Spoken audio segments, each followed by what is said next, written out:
Nazeeh Tarsha. Give it up for Nazeeh. Woo!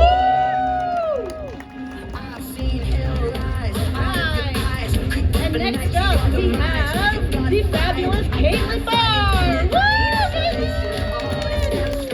And last but certainly, McArthur making an entrance with the feedback.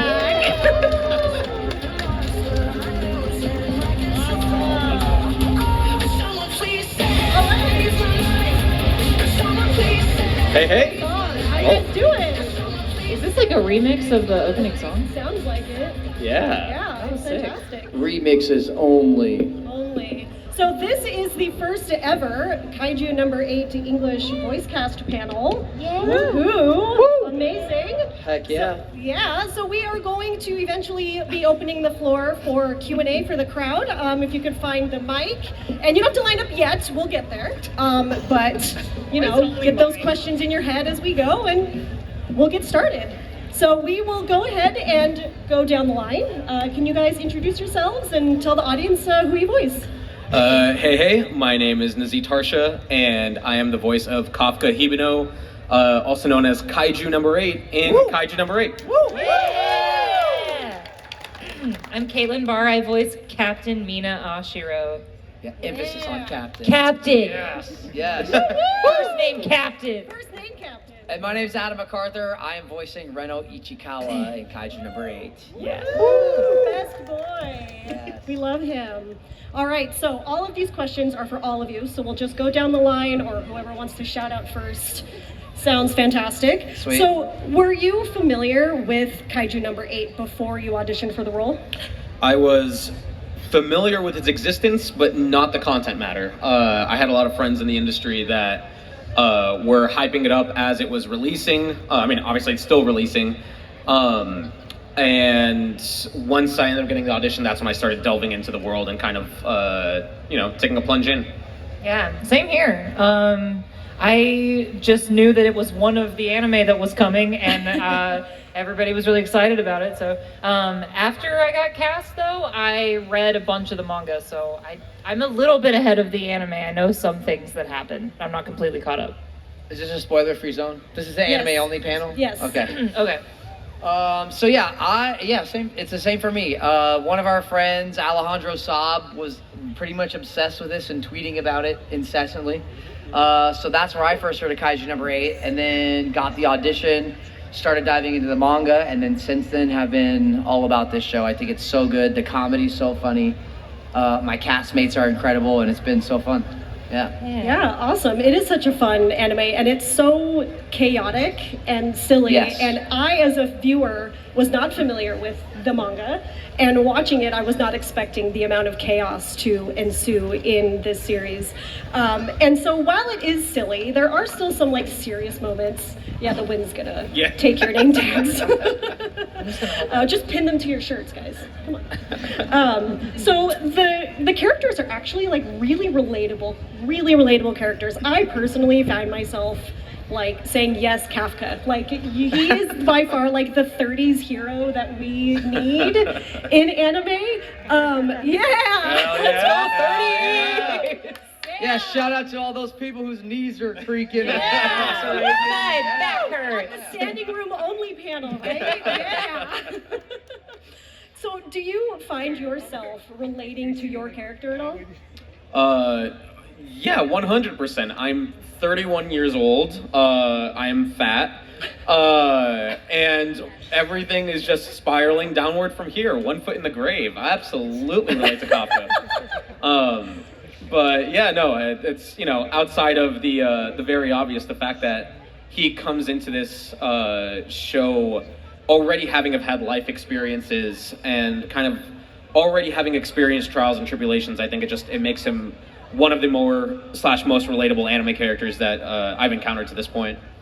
Yeah, absolutely. I'd say I relate to Kafka more than I relate to Mina, because I'm also old. But I think I do relate to Mina because Mina loves cats. She has a pet tiger, which I wish I could have a pet tiger. How sick is that? You can. You can. You can? could. Listen, No, anything's don't tell her possible. that. Anything's I don't. possible. I will never financially recover from this. But yeah, she loves cats in general, and so do I. I love cats. That's the one thing I know we have in common so far. I think for me, Ichikawa is like, he's kind of big brotherly, and even parental towards Kafka kind of right away. But it's that sort of like big brother energy I feel like he has for everybody in the Defense Force, especially the episode that came out today. I don't know if you guys are caught up. I won't spoil it or anything, but there's a moment where Ichikawa is the eye of the storm, looking around at all the chaos happening around him, and it feels very big brotherly. And I am a big brother, so that's yeah, I can relate to that. Yeah, awesome, very cool. So kind of a silly question here. Would your Kaiju number 8 character get along with anyone else you voice? Oh, surely there's someone in our repertoire of hundreds to thousands of characters that we can get along with. That would be chaos if they didn't. I think Mina and Ryukyu from My Hero would get along because they're very, very similar, very serious, militant, stoic women. But they probably both would not like Hibino from Chainsaw Man very much. They'd say, you really need to quit drinking. Yeah, I feel like Ichikawa would get along with Itadori. Yeah. Yeah, and also Chifuyu from Tokyo Revengers. And in a way, I actually think that if Chifuyu's here and Itadori's here, Ichikawa, personality-wise, is like right in between, but he's another good boy. Yeah. So they would all just sit around and have like a contest on who was the goodest. Who like was the most loyal to their friend, you know? Yeah. Right, yeah. You mean they wouldn't get along with Jono from Bungo Stray Dogs? Jonah would be sitting off to the side judging them, but really wanting to be included. Of course. Yeah. Absolutely. Yeah, those are fantastic answers. So if you guys want to get started lining up, I'm going to ask a couple more questions. Jimmy over there is waving in his hat if you guys want to line up for some questions. He's waving in He's his waving hat. with his hat. I don't know how else to describe that. So, would you rather be on the Defense Force or cleanup crew, and why? I think this is an obvious question. But maybe not. Go ahead. Well, I think, want and would be qualified for are two different things. I'd like to be in the Defense Force. I'd probably end up in the cleanup crew. The cleanup crew is definitely safer, but Right. I mean, it's like the first episode when they get real gross. I don't think I'd survive. I think I would have a better chance surviving fighting kaiju than surviving the gross out, like from the cleanup crew. I want to be on the Defense Force. I'm exactly the same. I Yeah. changed a 2-year-old's diaper once, and that was it. It was my nephew. It was one and done. Every time my sister-in-law or my brother are like, "Do you want to change him?" I'm like, "No, you made that thing. Why don't you change it?" That's Right. your problem. Yeah, Defense Force all the way for me. Yeah, that's fair. Do you think you would be qualified for the Defense Force? Me? Yeah. Yeah. Yeah. Yeah. Yeah. What about you, Caitlin? Would you? No, absolutely not. I can't even do a push-up. Like That's fair. I'd be toast. I'd be right there with you. I don't think I'm very qualified for the Defense Force either. If you swallowed a kaiju, what sort of powers would you want to come from that? Man. I know I'm asking the deep cut questions here, guys. I mean, like, if I'm just picking, like, powers in general, I like super speed. I think super speed is overpowered as hell, and would wish that happened. If not, I mean, you really can't go wrong with super strength or flying, That's what I was gonna say, flying. Because man, it sure was hard to get out of the Dallas airport this weekend. I think I would want either the power to drink boba all the time Of course. and not get sick, and it like nourish me. It's like what I need to live because it's just so fun to drink it. Or like flying. I couldn't actually think of a second thing. I really just want boba. Yeah. I really just want boba. That's it. I think that's fair. That's fair. Now, what would you want audiences to take away from your character in Kaiju number 8? The biggest thing that I'd want them to take away, and I feel like the sort of like overarching theme relating to Kafka, which is it's never too late to kind of redirect toward your passions and give yourself a second shot at life for anyone who has kind of dismissed anything that they've wanted to do, but for one reason or another found themselves unable to. Yeah. Dream big. Yeah. Dream big. You can do anything. You can be the captain of the defense force. You can have the biggest gun in the world. That's terrible advice. Yeah. You could be the captain. That was very Texas of you. Yeah, But you could have the biggest gun and a tiger. Yeah. And a tiger. Dream big. That's the takeaway. That's what I got from Anime Riverside. Yes. Have a gun. Dang, what's the takeaway for Ichikawa? I would say that the takeaway for Ichikawa is it's okay to be quietly confident. It's okay to know what you can do and not be afraid to step up when you're called to it, but you also don't have to be like braggadocious or loud about it. You can just know what you're capable of and go and also achieve your dreams. Actually, I want to take that answer too. Okay. That fits Mina too. So just pretend I said that. Yeah, that was a good answer. Yeah. Yeah, Good job. Really I'm good, gonna take that Katelyn. answer. That was really, really something, Katelyn. That was perfect. Yes. Yeah. When you guys auditioned for Kaiju number 8, were you hoping to get cast as the character that you are right now? I mean, I don't think there's a single person who auditions, doesn't hope that they book one of the big characters. Right. But I was trepid about the process in the beginning and almost didn't audition. It was kind of like a last second Hail Mary. I was like, screw it. I'll throw my hat in the ring. If I get something, I'm happy. But yeah, like I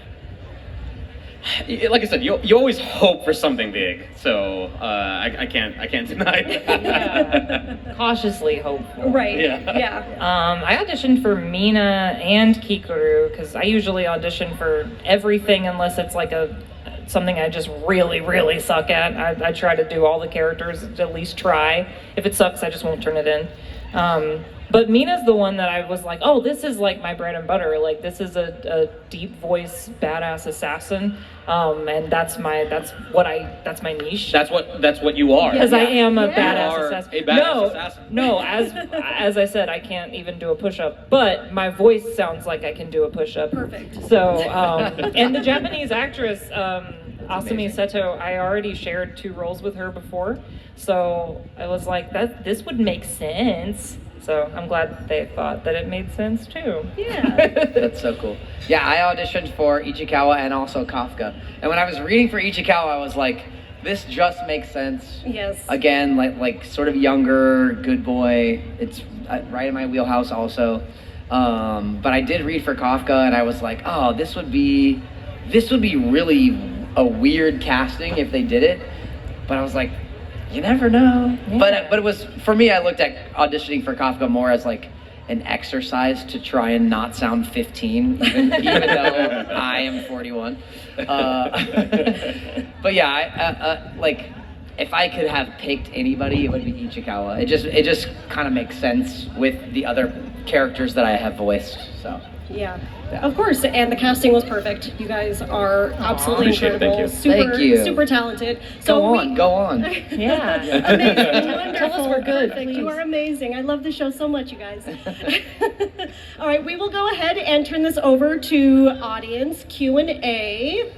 First question. Yeah, if you guys can't see, the mic is up in this corner right here. It's over here. Yeah. The time dubs are like 2 weeks to like a month behind the original Yeah. episode. With it coming out the same day, is there anything different in like your guys' recording process, or is it kind of just like the same as every other anime? I in my experience, we haven't really run into like incomplete materials, but I've definitely worked on shows that were day and date. That's what we call it, is day and date, when it comes out the same day as the Japanese. And in my experience, I've worked on shows where we were recording to incomplete animation, so that can happen, but I don't think that's happening with this show. I haven't seen any. Yeah. I would say the only difference, beside like in this from other anime that's a little bit behind, is I'm not able to just like log on to Crunchyroll before I go into my session and watch the episodes, and we don't get to watch the complete episodes of this show until it's out. Yeah. So. We haven't seen today's episode yet. We were here. Yeah. Well, thank you. Thank you. Good question. Good question. Yeah. By the way, sorry. Side note. It's. Thank you guys all for coming. It's awesome to have support for Kaiju No. 8, especially because it is doing day and date drops. Anytime you can support something that is doing the thing you like and want and would like to see more of, when they see those numbers and in viewership increase when it's like that, that means they'll do it for other anime, and I think that's it's awesome when that happens. So thanks for checking it out. You are welcome.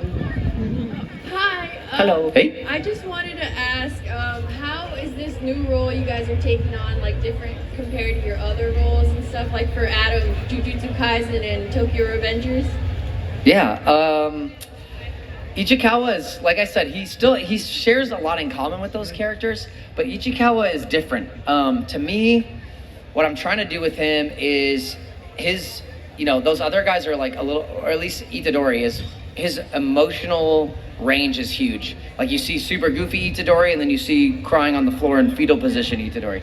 Ichikawa is like very consistent. He's sort of in a certain range. He doesn't really go above or below that, except in a few moments with Kafka. But that's more of a testament to his relationship with Kafka kind of pulling him out of his normal.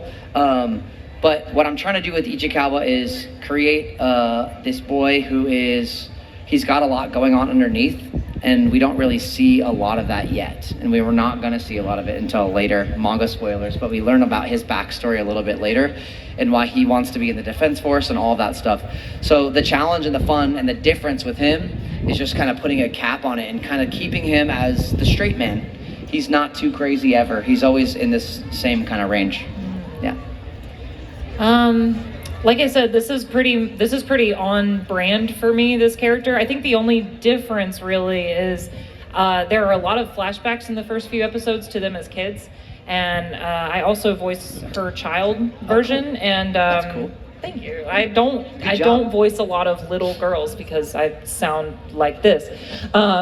So that was a little bit of a struggle for me. I'm glad I got to do it and stretch my legs, and hopefully the more I do it, the better I get at it. But right now, little girl voices are not my forte, so it was a little bit of a challenge. But I'm glad to have the opportunity to do it. You're crushing it. Thank you. Yeah. And for me,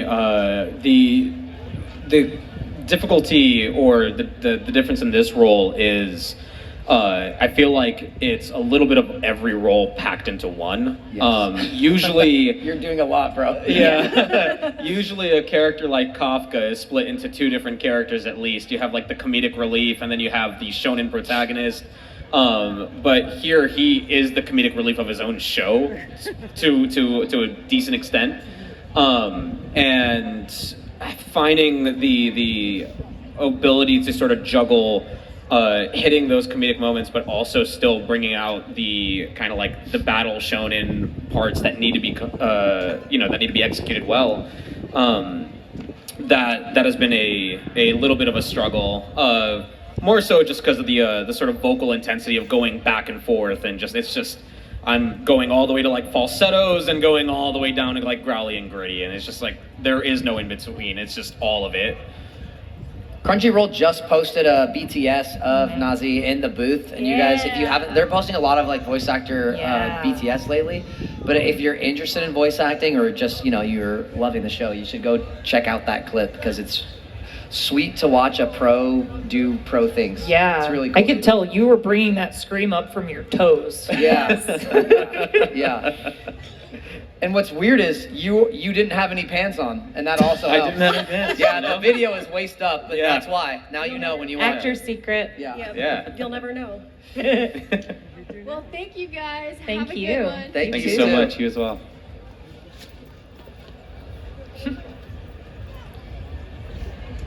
Got any more questions? Oh, yeah. So kind of like along the veins of it's never too late, like what advice would you give to someone who wants to get into voice acting? Not for me, I'm asking for my friend, obviously. It's okay if it's for you. It's for your Or, friend. or what inspired you to get into voice acting? Well, We both looked at Caitlin. why did y'all both look at me? Tell us how to get into it, would you? Okay. I've been doing it for about 10 years, but I was a theater actor first. A lot of us were, and that's not the one way or anything. We all have very different origin stories. Some of us came from radio, some of us, I don't know, on camera people. Like some of us were like just happened to be at the right place at the right time. But what I would recommend is find out for yourself if you want to be an actor in general before you pursue something like this, because the biggest misconception I think is that people think that it's about doing funny voices, or I can do this many voices, I can scream this loud, I can do accents. Like those things are good little skills to have in your pocket, but I would say about 75% of the roles I get are just my natural voice, and it's much more important to be able to act a full-fledged character in that voice rather than have a bunch of different voices. So I would say try to get into theater, community theater, audition for stuff online, sure. Don't go out and buy $1,000 microphone before you know what you want to do, though. That's a big one. Unless you have a friend who you can sell it to for like $1,100. Yeah, exactly. Unless you're just going to donate it to me. Then. But as far as like it being like, whatever age you are or whatever, like it literally is never too late. I always say when I first moved to Los Angeles, I moved to LA in 2003, and I had done martial arts my whole life. My martial arts teacher said to me before I left, someone has to book those roles, it might as well be you. And that I think about that all the time. Yeah. Like if there is a job that needs a person, they are going to cast somebody. And if you want to do it, there's no reason that it can't be you. So just, keep, I like that. keep going and do the thing. Do the thing. Do you have any advice? I mean, my co-stars here put it very succinctly. Make sure you have a passion for acting, because at the end of the day, that is what it really boils down to. When I was in college, I started off as an engineer. Dabbled in theater classes, ended up finding a passion in that, learned to act, and it also knowing that it's an ongoing process and journey. It doesn't just end. To this very day, I'm still doing lessons, I'm still doing private coaching, etc. Kind of touching on what Katelyn said, sure, you can do a voice or an accent or an impression, but can you live in that accent or impression or that voice? It's like, how does a character cry, how does a character laugh, etc. And so make sure that you actually have an appreciation toward acting, because at the end of the day, that is what will serve you most. Yeah. Also, for anyone any inspiring VOs, shout out to iwannabeavoiceactor.com by D. Bradley Baker. He has written the guide that a lot of us use as cop-out answers, but it's ultimately not a cop-out, because it truly is one of the most it's a well-written and just huge amounts of information in there from a working industry pro. Yeah. I want to be a voiceactor.com.